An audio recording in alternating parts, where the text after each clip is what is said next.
ప్రజాస్వామ్య విలువలను BJP విస్మరిస్తోందన్నారు deputy CM Bhatti. దేశం బీజేపీ నుంచి ముప్పు ఎదుర్కొంటోందని చెప్పారు. గుజరాత్లో సీడబ్ల్యూసీ సమావేశానికి ముఖ్యమంత్రి రేవంత్ రెడ్డితో సహా భట్టి, ఉత్తమ్, దామోదర హాజరయ్యారు. పార్టీ బలోపేతంపై చర్చ జరిగిందని, తెలంగాణ పథకాలను సమావేశంలో ప్రస్తావించారని చెప్పారు మంత్రులు.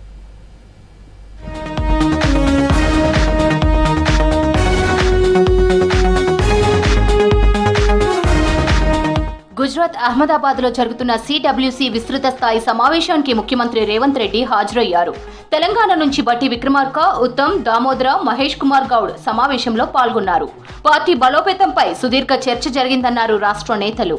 భేటీలో తెలుగు వాళ్ళెవ్వరికీ మాట్లాడే ఛాన్స్ రాలేదన్నారు.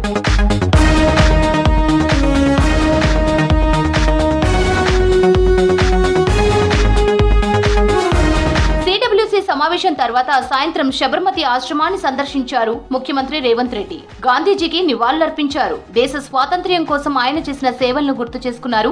ఆ తర్వాత రాట్నంపై నూలు ఒడికారు సీఎం రేవంత్.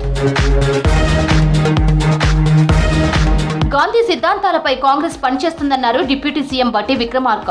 దేశం బీజేపీ నుంచి ముప్పు ఎదుర్కొంటోందన్నారు. క్రోని క్యాపిటలిజానికి అనుకూలంగా బీజేపీ పనిచేస్తుందన్నారు. ప్రజాస్వామ్య విలువలను బీజేపీ విస్మరిస్తుందని చెప్పారు బట్టి. Indian National Congress is at a serious stake where the BJP government is not believing in democracy. It will not allow the freedom of expression, and the wealth and resources are being given into the crony capitalists, and no secular kind of a thought process in this country.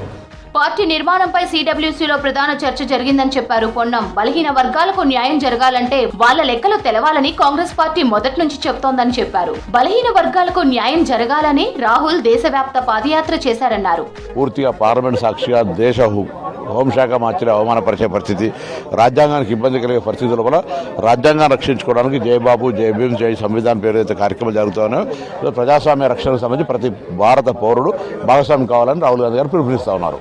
పార్టీని వీడిన నిజమైన కాంగ్రెస్ నేతలను తిరిగి పార్టీలో చేర్చుకొని బలోపేతం చేస్తామన్నారు కొండా సురేఖ. కాంగ్రెస్ పాలిత రాష్ట్రాల్లో అమలవుతున్న పథకాలను ఇతర రాష్ట్రాల్లో ప్రచారం చేసుకోవాలని పార్టీ ఆదేశించిందని చెప్పారు. పార్టీ బలోపేతంపైనే మీటింగ్ లో ప్రధాన చర్చ జరిగిందన్నారు సురేఖ.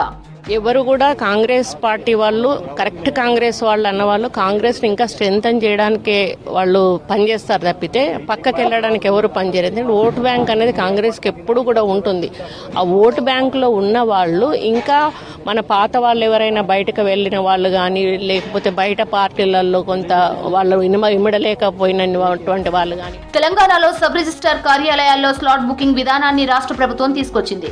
ఏప్రిల్ 10వ తేదీ నుంచి రిజిస్ట్రేషన్ల స్లాట్ బుకింగ్ ప్రారంభమవుతుందని రెవెన్యూ శాఖ మంత్రి పొంగులేటి ప్రకటించారు. తొలుత ప్రయోగాత్మకంగా 22 సబ్ రిజిస్ట్రార్ కార్యాలయాల్లో స్లాట్ బుకింగ్ అమలు చేయనున్నట్లు చెప్పారు. స్లాట్ బుకింగ్ తో 10-15 నిమిషాల్లోనే రిజిస్ట్రేషన్ పూర్తవుతుందన్నారు పొంగులేటి.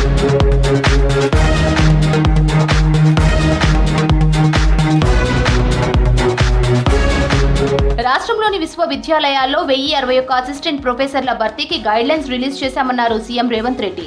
గత 15 ఏళ్లుగా ఈ ప్రక్రియ జరగకపోవడం ఆశ్చర్యాన్ని, విస్మయాన్ని కలిగించిందని ఎక్స్ లో పోస్ట్ చేశారు. పేద బిడ్డల విద్యపై గత బీఆర్ఎస్ ప్రభుత్వ నిర్లక్ష్యం క్షమించరాని నేరమన్నారు. ప్రతి వ్యవస్థలో జరిగిన ఇలాంటి తప్పిదాలను సరిచేస్తూ ప్రజా ప్రభుత్వం రాష్ట్ర పునర్నిర్మాణం దిశగా అడుగులు వేస్తోందన్నారు రేవంత్ రెడ్డి.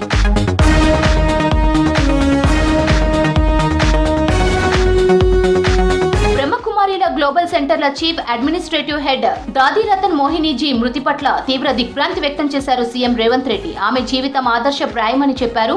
దాదీరతన్ మోహినీజీ ఆధ్యాత్మిక బలానికి, నిర్మలత్వానికి, విశ్వ సోదర భావానికి నిలువెత్తు నిదర్శనంగా నిలిచారన్నారు. ఆమె మృతి దేశంతో పాటు విశ్వ ఆధ్యాత్మికతకు తీరని లోటన్నారు సీఎం రేవంత్.